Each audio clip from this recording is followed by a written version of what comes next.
आज supreme court में हीरा gold की तरफ से जो क्रिमिनल रिट पिटीशन 31 ऑफ 2020 कि उनकी इंटरिम बेल की एक्सटेंशन के लिए जो उन्होंने पिटीशन फाइल की थी उसकी आज हियरिंग थी। जहां तक कि हमारी तरफ से भी एक इंटरवीन एप्लीकेशन फाइल हुई थी 28767, हमारे काउंसिल सैयद इमाम साहब, तबरेज़ अहमद साहब और मैं मुंबई से एडवोकेट शान इलाही,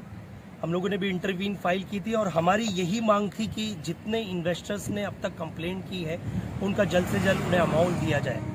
जहां तक कि तेलंगाना स्टेट से और महाराष्ट्र स्टेट की तरफ से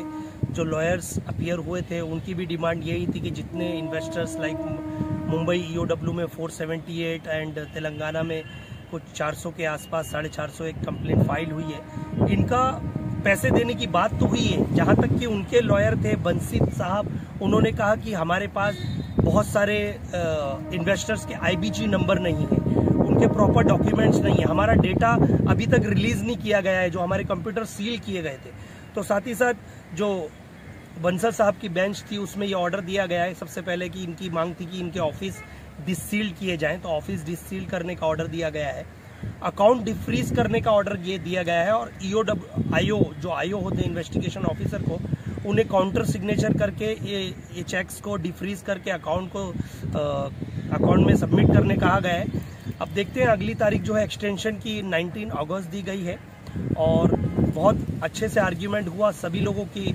सोच समझ के साथ इस आर्ग्यूमेंट को पूरा करा गया। लेकिन मैं ये कहना चाहता हूं कि जहां तक कि कंप्लेनेंट्स का सवाल है, जितने कंप्लेनेंट्स ने फाइल किया है, जल्द से जल्द इनकी टीम ने कहा है कि हम पूरे डॉक्यूमेंट्स इनके चेक करके इनके आईबीजी नंबर के साथ इनके अकाउंट में इनके नाम के साथ का चेक देंगे। जहां तक कि महाराष्ट्र की स्टेट की तरफ से जो